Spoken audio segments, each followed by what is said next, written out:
Friends how are you welcome to your botany lecture. बेटा ਆਪਾਂ start ਕੀਤਾ ਸੀ ਪੋਪੂਲੇਸ਼ਨ ਇਕੋਲੋਜੀ। ਪੋਪੂਲੇਸ਼ਨ ਇਕੋਲੋਜੀ ਦੇ ਵਿੱਚ ਅੱਜ ਆਪਾਂ ਦੇਖਣੀ ਆ ਗਰੋਥ। ਜਦੋਂ ਕਿਸੇ ਵੀ ਏਰੀਆ ਦੀ ਪੋਪੂਲੇਸ਼ਨ ਗਰੋ ਕਰਦੀ ਆ ਤਾਂ ਉਸ ਗ੍ਰਾਫਿਕਲ ਰਿਪਰੈਜ਼ੈਂਟੇਸ਼ਨ ਨੂੰ ਆਪਾਂ ਕਹਿੰਦੇ ਆ ਗਰੋਥ ਪੈਟਰਨ। ਹੁਣ ਅਗਰ ਗ੍ਰਾਫਿਕਲ ਰਿਪਰੈਜ਼ੈਂਟੇਸ਼ਨ ਅਸੀਂ ਥਰੂ ਬਾਰ ਕੀਤਾ ਤਾਂ ਇਹ ਹੋ ਗਿਆ ਬਾਰ ਡਾਇਗਰਾਮ ਆਫ ਗਰੋਥ ਪੈਟਰਨ। अगर असी थ्रू कर्व्स किता ग्राफिकल रिप्रजेंटेशन तो ये हो गए ग्रोथ कर्व्स। ये आपां वाई एक्सिस ते लैने नंबर ऑफ इंडिविजुअल ऑर्गेनिज्म या number of individuals of population ते एक्स एक्सिस ते लैने आपां रिप्रजेंट करते हैं टाइम। तो जेड़ा जिमें जिमें भी ग्रोथ इनक्रीज़ होई डिक्रीज़ होई वो सानू जेड़ा रिप्रजेंटेशन मिलेगा वो पूरा हो गया ग्रोथ पैटर्न। तो जे असी ग्रोथ कर्व्स की गल करिए तो दो तरह के सानू ग्रोथ कर्व्स देखने को मिलते हैं। एक हैगा एक्सपोनेंशियल ग्रोथ कर्व, ये मैथमैटिकल टर्म है, इनू जे शेप्ड भी कहते हैं। और सैकेंड हैगा सिगमॉइड ग्रोथ कर्व जिन्हों एस शेप्ड ग्रोथ कर्व भी कहते हैं। हुण पहला आपां करांगे exponential growth curve. Exponential growth curve जिहड़ा आ इहदे विच की हुंदा आ कि पॉपुलेशन जिहड़ी आ एक्सपोनेंशियली ग्रो करदी आ। एक्सपोनेंशियली दा मतलब कि स्टार्टिंग दे विच पॉपुलेशन किसी भी एरिया दी हौली हौली इनक्रीज़ करती है, फिर एक स्टेज आती है कि एकदम पॉपुलेशन जिहड़ी आ बहुत ज़्यादा इनक्रीज़ कर जाती है। तो फिर कोई ऐदां दा लिमिटिंग फैक्टर आता है तो पॉपुलेशन जिहड़ी है एकदम स्टॉप हो जाती है। ये हो गया जे शेप्ड कर्व। हुण ये एक्सपोनेंशियल या जे शेप्ड ग्रोथ कर्व दे विच की हुंदा है कि जिन्ने भी फैक्टर्स है, चाहे वो फूड हो गया, शैल्टर हो गया, रिसोर्सिस जिहड़े आ ਉਹ ਅਨਲਿਮਿਟਿਡ ਹੁੰਦੇ ਆ। ਅਬੰਡੈਂਟ ਮੈਨੇ ਬਹੁਤ ਜ਼ਿਆਦਾ ਖੁੱਲ੍ਹੇ ਰਿਸੋਰਸਿਸ ਹੁੰਦੇ ਆ। ਤਾਂ ਇਹ ਖੁੱਲ੍ਹੇ ਰਿਸੋਰਸਿਸ ਹੋਣ ਦੇ ਕਾਰਨ ਕੀ ਹੋਣਾ ਆ, ਉਸ ਏਰੀਆ ਦੀ ਪਾਪੂਲੇਸ਼ਨ ਹੌਲੀ ਹੌਲੀ ਇਨਕਰੀਜ਼ ਕਰਕੇ ਇੱਕਦਮ ਇਨਕਰੀਜ਼ ਕਰਨੀ ਆ। ਅਤੇ ਫਿਰ ਕੋਈ ਇਹੋ ਜਿਹਾ ਲਿਮਿਟਿੰਗ ਫੈਕਟਰ ਪ੍ਰੀਡੇਸ਼ਨ ਉੱਥੇ ਐਕਟ ਅਪੋਨ ਕਰਨਾ ਆ। ਲਿਮਿਟਿੰਗ ਫੈਕਟਰ ਦਾ ਮਤਲਬ ਕਿ ਹੋ ਸਕਦਾ ਆ ਕਿ ਪਾਪੂਲੇਸ਼ਨ ਸਾਰਾ ਫੂਡ ਕੰਜ਼ਿਊਮ ਕਰ ਲਏ ਤਾਂ ਇੱਕਦਮ ਫੂਡ ਦੀ ਸ਼ਾਰਟੇਜ ਆ ਜਾਏ ਤਾਂ ਉਸ ਗਰੋਥ ਨੇ ਉੱਥੇ ਹੀ ਰੁਕ ਜਾਣਾ ਆ, ਐਬਰੂਪਟਲੀ ਸਟਾਪ ਹੋ ਜਾਣਾ ਆ। ਇਸ ਕਰਕੇ ਇਹ ਜਿਹੜਾ ਕਰਵ ਕਹਿਲਾਂਦਾ ਇਹ ਜੇ ਸ਼ੇਪਡ ਕਰਵ ਹੁੰਦਾ ਆ। ਇਹਦੀ ਇਕੁਏਸ਼ਨ ਤੁਸੀਂ ਬੁੱਕ 'ਚ ਨਹੀਂ ਹੈਗੀ ਪਰ ਤੁਸੀਂ ਯਾਦ ਕਰ ਲਿਓ। dn/dt is equal to rn। बहुत ईजी है। dn और dt की है represents rate of change in population. r जिहड़ा है वो बायोटिक पोटेंशियल है। n is equal to population size. t time है, ये मैं पहले ही दसिया है कि y और x एक्सिस ते आपां की लेना है। तो y एक्सिस ते नंबर ऑफ ऑर्गेनिजम्स आ ते इत्थे एक्स एक्सिस ते टाइम आ। पहला थोड़ी जी पॉपुलेशन हौली हौली ग्रो करती है, फिर एकदम ग्रो करके स्टॉप हो जाती है इत्थे, क्योंकि कोई भी फैक्टर जिहड़ा आ ऐसा प्रीडेटर या ऐसा लिमिटिंग एक्ट अपॉन करता है। रिसोर्स कोई भी एक खत्म हो जाता जिहदे कारण उत्थे पॉपुलेशन ग्रोथ जिहड़ी आ स्टॉप हो जाती है। फिर असी गल करते हैं सिगमॉइड ग्रोथ कर्व। हुण सिगमॉइड ग्रोथ कर्व जिहड़ा बेटा नॉर्मली जिहड़ा देखिया जाता आ, इत्थे की आ जिहड़े रिसोर्सिस आ जिवें फूड होया शैल्टर होया ये सारे लिमिटेड आ, कोई बहुत ज़्यादा खुले नहीं हुंदे हैगे, लिमिटेड हुंदे आ। ते इहदे विच की होना आ, पॉपुलेशन पहला हौली हौली ग्रो करनी आ, हौली हौली ग्रो करनी आ, फिर एकदम तेज़ इनक्रीज़ होनी आ, फिर हौली हौली घटनी शुरू होनी आ, फिर एक स्टेज आनी आ कि वो स्टेबल हो जानी आ पॉपुलेशन। तो जिहड़ा आ सब तो पहला वाला फेस आ ये हैगा आ बिगनिंग च, क्योंकि स्लो हुंदी आ तो इहनूं असीं कवांगे लैग फेस, LAG। हौली हौली पॉपुलेशन इनक्रीज़ करनी आ, ये हो गया लॉग फेस, लॉगरिथमिकली इनक्रीज़ होई आ। फिर जिहड़ी पॉपुलेशन हैगी आ हौली हौली डिकलाइन होनी आ, डिकलाइनिंग फेस हो गया वो। ਤੇ ਐਂਡ ਦੇ ਵਿੱਚ ਪਾਪੂਲੇਸ਼ਨ ਜਿਹੜੀ ਆ ਸਟੇਬਲ ਹੋ ਜਾਣੀ ਆ ਕਿ ਨਾ ਬਹੁਤ ਜ਼ਿਆਦਾ ਘਟਣੀ ਆ ਨਾ ਵਧਣੀ ਆ। ਬਰਥ ਔਰ ਡੈਥ ਰੇਟ ਇੱਥੇ ਬਰਾਬਰ ਹੁੰਦਾ ਆ। ਤੇ ਇਹਨੂੰ ਆਪਾਂ ਕਾਂਸਟੈਂਟ ਸਟੇਜ, ਸਟੈਡੀ ਸਟੇਟ, ਕੁਝ ਵੀ ਅਸੀਂ ਇਹਨੂੰ ਨਾਮ ਦੇ ਸਕਦੇ ਹਾਂ। ਹੁਣ ਜੇ ਸ਼ੇਪਡ ਔਰ ਐਸ ਸ਼ੇਪ ਦੇ ਵਿੱਚ ਫਰਕ ਕੀ ਆ ਸਭ ਤੋਂ ਵੱਡਾ? ਇੱਥੇ ਜਿਹੜੇ ਫੈਕਟਰਸ ਆ, ਰਿਸੋਰਸਿਸ ਆ, ਉਹ ਅਨਲਿਮਿਟਿਡ ਹੁੰਦੇ ਆ, ਅਬੰਡੈਂਟ ਹੁੰਦੇ ਆ, ਖੁੱਲ੍ਹੇ ਹੁੰਦੇ ਆ ਕਿ ਜਿੰਨੇ ਮਰਜ਼ੀ ਯੂਜ਼ ਕਰ ਸਕਣ। ਲੇਕਿਨ ਸਿਗਮੋਇਡ ਗਰੋਥ ਦੇ ਵਿੱਚ ਇਹ ਉਦੋਂ ਸਾਨੂੰ ਦੇਖਣ ਨੂੰ ਮਿਲਦੀ ਆ ਜਦੋਂ ਜਿਹੜੇ ਰਿਸੋਰਸਿਸ ਆ, ਜਿਵੇਂ ਫੂਡ ਹੋਇਆ, ਸ਼ੈਲਟਰ ਹੋਇਆ, ਇਹ ਬਿਲਕੁਲ ਲਿਮਿਟਿਡ ਕਿ ਬਰਾਬਰ ਜਿੰਨੇ ਕੁ ਇੱਕ ਏਰੀਏ 'ਚ ਹੋਣੇ ਚਾਹੀਦੇ ਉਨੇ ਹੀ ਹੁੰਦੇ ਆ, ਐਕਸਟਰਾ ਕੋਈ ਰਿਸੋਰਸ ਨਹੀਂ ਹੁੰਦਾ ਹੈਗਾ। ਤਾਂ ਉਸ ਵੇਲੇ ਸਾਨੂੰ ਐਸ ਗਰੋਥ ਕਰਵ ਜਿਹੜਾ ਆ ਉਹ ਦੇਖਣ ਨੂੰ ਮਿਲਦਾ ਆ। ਹੁਣ ਇਹਦੇ ਵਿੱਚ ਕੀ ਆ ਕਿ ਜਿੱਦਾਂ ਪਾਪੂਲੇਸ਼ਨ ਹੌਲੀ ਹੌਲੀ ਪਹਿਲਾਂ ਇਨਕਰੀਜ਼ ਹੋਣੀ ਆ, ਫਿਰ ਇੱਕਦਮ ਇਨਕਰੀਜ਼ ਹੋਣੀ ਆ, ਫਿਰ ਘਟਣੀ ਆ, ਫਿਰ ਸਟੇਬਲ ਹੋ ਜਾਣੀ ਆ ਕਿ ਨਾ ਘੱਟ ਨਾ ਵੱਧ, death rate birth rate equal ਹੋਣਾ ਆ। ਤਾਂ ਇਹ ਕੀ ਆ, ਇਹਦੇ ਵਿੱਚ ਗਰੋਥ ਓਨੀ ਹੀ ਇਨਕਰੀਜ਼ ਹੋਣੀ ਆ ਜਿੰਨੀ ਇਸ ਏਰੀਆ ਦੀ ਕਪੈਸਿਟੀ ਹੋਏਗੀ। ਤਾਂ ਮਤਲਬ ਇਹਦੇ ਵਿੱਚ ਕੈਰਿੰਗ ਕਪੈਸਿਟੀ ਜਿਹੜੀ ਆ ਉਹ ਮੇਜਰ ਫੈਕਟਰ ਆ ਜਾਂ ਮੇਜਰ ਰੋਲ ਪਲੇ ਕਰਦੀ ਆ। ਜੇ ਸ਼ੇਪਡ ਕਰਵ ਦੇ ਵਿੱਚ ਕੈਰਿੰਗ ਕਪੈਸਿਟੀ ਦੀ ਕੋਈ ਲੈਣ ਦੇਣ ਨਹੀਂ ਸੀਗਾ, ਉੱਥੇ ਰਿਸੋਰਸਿਸ ਬੜੇ ਖੁੱਲ੍ਹੇ ਸੀਗੇ, ਤਾਂ ਇੱਕਦਮ ਪਾਪੂਲੇਸ਼ਨ ਗਰੋ ਕੀਤੀ, ਸਾਰੀ ਪਾਪੂਲੇਸ਼ਨ ਨੇ ਫੂਡ ਯੂਜ਼ ਕੀਤਾ, ਤਾਂ ਅਚਾਨਕ ਹੀ ਫੂਡ ਦੀ ਕਮੀ ਆਈ ਅਤੇ ਗਰੋਥ ਸਟਾਪ ਹੋ ਗਈ, ਇੱਕਦਮ ਸਟਾਪ ਹੋ ਗਈ। ਇਹਦੇ ਵਿੱਚ ਕੀ ਆ ਕਿ ਪਾਪੂਲੇਸ਼ਨ ਹੌਲੀ ਗਰੋ ਕਰਨੀ ਆ, ਉਹਨੇ ਜਿੰਨੇ ਕੁ ਰਿਸੋਰਸਿਸ ਆ ਯੂਜ਼ ਕਰੀ ਜਾਣੇ ਆ। ਫਿਰ ਇੱਕ ਸਟੇਜ ਆਉਣੀ ਆ ਕਿ ਜਿਹੜੇ ਰਿਸੋਰਸਿਸ ਆ ਉਹ ਪਾਪੂਲੇਸ਼ਨ ਜਿਹੜੀ ਆ ਸਾਰੇ ਰਿਸੋਰਸਿਸ ਯੂਜ਼ ਕਰਕੇ ਘਟਣੀ ਆ ਅਤੇ ਹੌਲੀ ਸਟੇਬਲ ਹੋ ਜਾਣੀ ਆ ਕਿ ਬਰਥ ਰੇਟ ਡੈਥ ਰੇਟ ਜਿਹੜੇ ਆ ਉਹ ਇਕੁਅਲ ਹੋ ਜਾਣੇ ਆ। ਜੇ ਤੁਹਾਨੂੰ ਇਹ ਡਿਫਰੈਂਸ ਪਤਾ ਲੱਗ ਗਿਆ ਤਾਂ ਤੁਸੀਂ ਆਪਣੇ ਆਪ ਹੀ ਇਹ ਵਾਲੇ ਕਰਵਸ ਕਰ ਸਕਦੇ ਆ। ਹੁਣ ਕਿ ਕੈਰਿੰਗ ਕਪੈਸਿਟੀ ਜਿਹੜੀ ਆ ਉਹ ਹੈਗੀ ਆ क्षमता, ਕਪੈਸਿਟੀ ਆਫ ਐਨੀ ਏਰੀਆ ਜਾਂ ਪਾਪੂਲੇਸ਼ਨ ਦੀ, ਉਸ ਏਰੀਆ 'ਚ ਕਿੰਨੇ ਰਿਸੋਰਸਿਸ ਆ, ਕਿੰਨੀ ਪਾਪੂਲੇਸ਼ਨ ਨੂੰ ਉਹ ਗਰੋ ਕਰ ਸਕਦਾ ਆ, ਸਰਵਾਈਵ ਕਰਵਾ ਸਕਦਾ ਆ, ਉਹ ਕੈਰਿੰਗ ਕਪੈਸਿਟੀ ਹੁੰਦੀ ਆ। ਇਹਨੂੰ ਅਸੀਂ ਕੇ ਨਾਲ ਡਿਨੋਟ ਕਰਦੇ ਹਾਂ।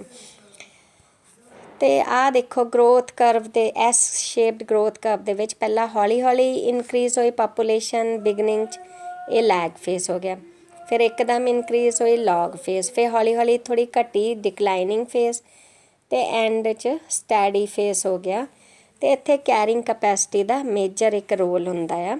ਇਹਦੀ ਇਕੁਏਸ਼ਨ ਆਹੀ ਆ, dN/dt is equal to RN K minus N/K। K stands for carrying capacity, ਅਤੇ ਮੇਜਰ ਰੋਲ ਕੈਰਿੰਗ ਕਪੈਸਿਟੀ ਦਾ ਇਹਦੇ ਵਿੱਚ ਹੈਗਾ ਆ। ਜੇ ਸ਼ੇਪਡ ਕਰਵ ਦੇ ਵਿੱਚ ਮੇਜਰ ਰੋਲ ਨਹੀਂ ਹੁੰਦਾ ਕੈਰਿੰਗ ਕਪੈਸਿਟੀ ਦਾ, ਠੀਕ ਹੈ। ਉੱਥੇ ਰਿਸੋਰਸਿਸ ਜੇ ਸ਼ੇਪ 'ਚ ਅਨਲਿਮਿਟਿਡ ਹੁੰਦੇ ਆ, ਖੁੱਲ੍ਹੇ ਹੁੰਦੇ ਆ, ਅਬੰਡੈਂਟ ਹੁੰਦੇ ਆ, ਬਹੁਤ ਜ਼ਿਆਦਾ ਹੁੰਦੇ ਆ, ਅਤੇ ਐਸ ਸ਼ੇਪਡ ਦੇ ਵਿੱਚ ਜਿਹੜੇ ਰਿਸੋਰਸਿਸ ਆ ਉਹ ਬਹੁਤ ਲਿਮਿਟਿਡ ਹੁੰਦੇ ਆ, ਠੀਕ ਹੈ। ਫਿਰ ਇਸ ਤੋਂ ਇਲਾਵਾ ਇੱਕ ਦੋ ਟਰਮਸ ਜਿਹੜੀਆਂ ਤੁਹਾਡੀ ਬੁੱਕਸ 'ਚ ਹੈ ਨਹੀਂ ਗਿਆ, ਉਹ ਤੁਸੀਂ ਜ਼ਰੂਰ ਪੜ੍ਹਨੀਆਂ ਆ। Immigration, E for Ammy, exit, ਬਾਹਰ ਜਾਣਾ, ਠੀਕ ਹੈ। ਤਾਂ ਇੱਕ ਏਰੀਆ 'ਚੋਂ ਜਦੋਂ ਕੁਛ ਔਰਗੈਨਿਜ਼ਮਸ ਬਾਹਰ ਮਾਈਗ੍ਰੇਟ ਕਰ ਗਏ ਹੋਰ ਏਰੀਆ 'ਚ, ਉਹ ਹੋ ਗਿਆ ਐਮੀਗ੍ਰੇਸ਼ਨ। ਇਨ, ਕਿਸੇ ਏਰੀਆ 'ਚੋਂ ਇਸ ਏਰੀਆ ਦੇ ਵਿੱਚ ਔਰਗੈਨਿਜ਼ਮਸ ਆਣੇ ਅਤੇ ਇਸ ਏਰੀਆ ਦੀ ਪਾਪੂਲੇਸ਼ਨ ਇਨਕਰੀਜ਼ ਹੋ ਜਾਣੀ ਆ ਕਿਉਂਕਿ ਨੰਬਰ ਪਲੱਸ ਹੋਣੇ ਆ, ਐਡ ਹੋਣੇ ਆ, ਤਾਂ ਇਹ ਹੋ ਗਿਆ ਇਮੀਗ੍ਰੇਸ਼ਨ। ਫਿਰ ਮਾਈਗ੍ਰੇਸ਼ਨ, ਜਦੋਂ ਇੱਕ ਔਰਗੈਨਿਜ਼ਮ, ਜਿਵੇਂ ਹੁਣ ਇੱਥੋਂ ਲੋਕ ਕੈਨੇਡਾ ਮਾਈਗ੍ਰੇਟ ਕਰ ਜਾਂਦੇ, ਉਹਨਾਂ ਨੂੰ PR ਵਗੈਰਾ ਮਿਲ ਜਾਂਦੀ ਆ, ਉਹ ਹੋ ਗਿਆ ਮਾਈਗ੍ਰੇਸ਼ਨ। ਅਤੇ ਫਿਰ ਕੈਨੇਡਾ ਦੀ ਪਾਪੂਲੇਸ਼ਨ ਇਨਕਰੀਜ਼ ਹੋਊਗੀ, ਇੱਥੇ ਦੀ ਘਟੂਗੀ। ਐਕਸਪੋਨੈਂਟ ਔਰ ਕੈਰਿੰਗ ਕਪੈਸਿਟੀ, ਇਹ ਮੈਂ ਤੁਹਾਨੂੰ ਦੱਸ ਚੁੱਕੀ ਹਾਂ। ਐਕਸਪੋਨੈਂਸ਼ੀਅਲ ਇਜ਼ ਮੈਥਮੈਟੀਕਲ, ਕਿ ਇੱਕਦਮ ਤੇਜ਼ੀ ਨਾਲ ਇਨਕਰੀਜ਼ ਹੁੰਦੀ ਆ ਪਾਪੂਲੇਸ਼ਨ ਦੀ ਟਰਮਸ 'ਚ ਜੇ ਗੱਲ ਕਰੀਏ।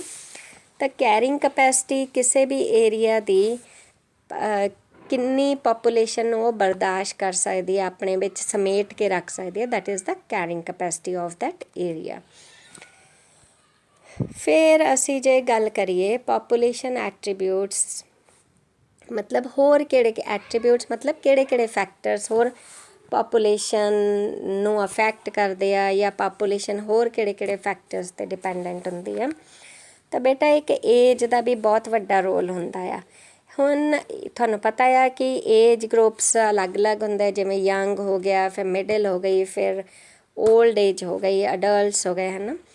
तो सब तो पहला क्राइटेरिया मतलब पॉपूलेशन नू कैटेगराइज करन दा criteria on the basis of age ये बॉर्डन हैमर ने दिता सीगा 1958 ਦੇ ਵਿੱਚ। ਇਹ ਇੰਪੋਰਟੈਂਟ ਆ, ਇਹ ਤੁਸੀਂ ਯਾਦ ਰੱਖਣਾ ਹੈ। ਬੌਰਡਨ ਹੈਮਰ 1958 ਇਹਨੇ ਇਹ ਦੱਸਿਆ ਸੀਗਾ ਕਿ ਪਾਪੂਲੇਸ਼ਨ ਨੂੰ 3 ਕੈਟਾਗਰੀਜ਼ 'ਚ ਡਿਵਾਈਡ ਕੀਤਾ ਗਿਆ ਆ, ਪ੍ਰੀ ਰੀਪਰੋਡਕਟਿਵ ਤੇ post reproductive faces.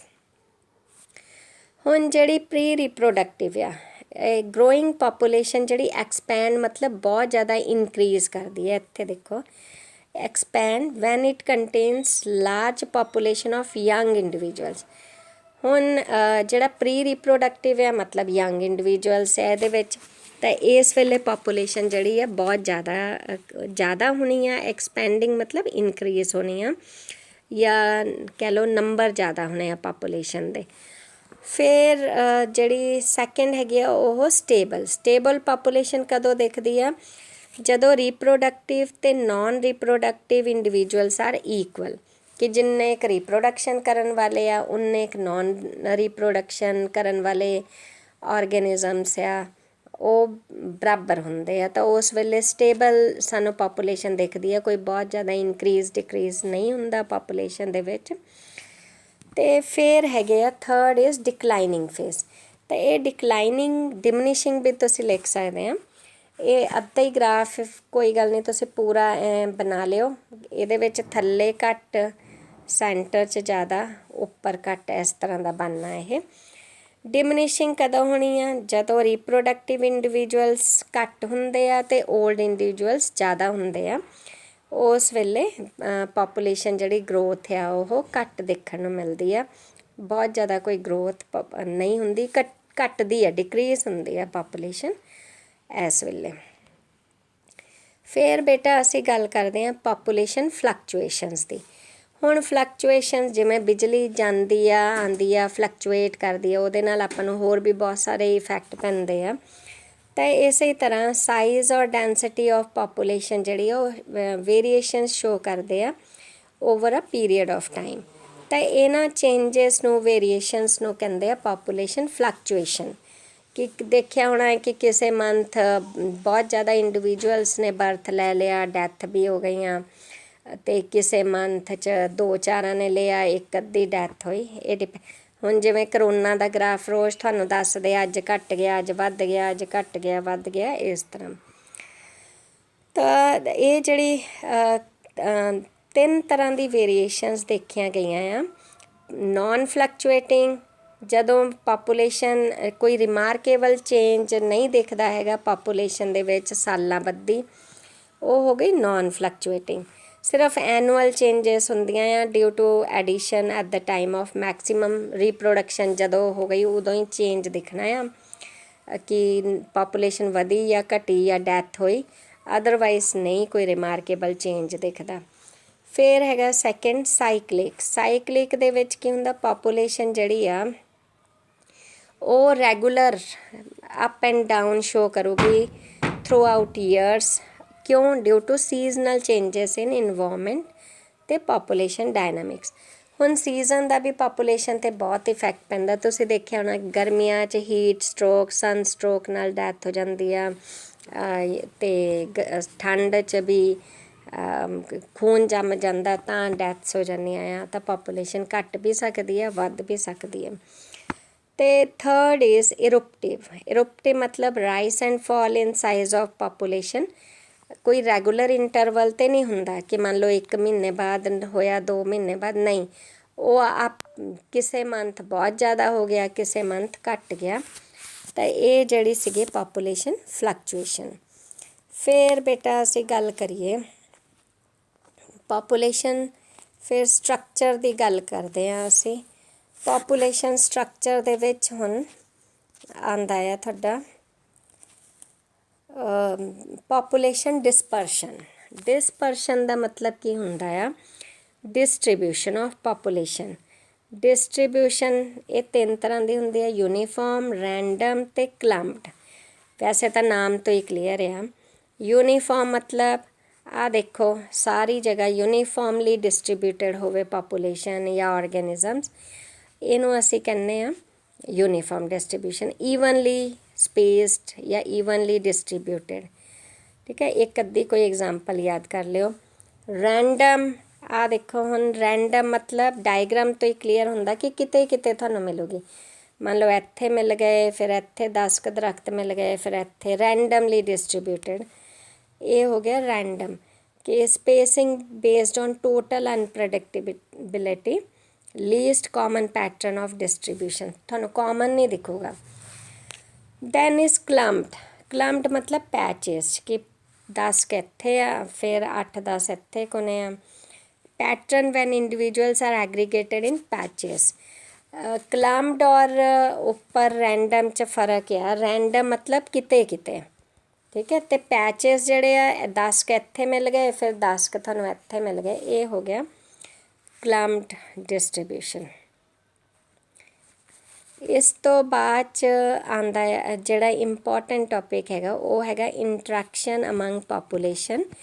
Interaction among population ਆਪਾਂ ਨੈਕਸਟ ਵੀਡੀਓ 'ਚ ਪੜ੍ਹਾਂਗੇ। ਇੱਥੇ ਤੱਕ ਪੜ੍ਹ ਲਿਓ, ਨਹੀਂ ਸਮਝ ਆਇਆ ਦੁਬਾਰਾ ਪੁੱਛ ਲਿਓ।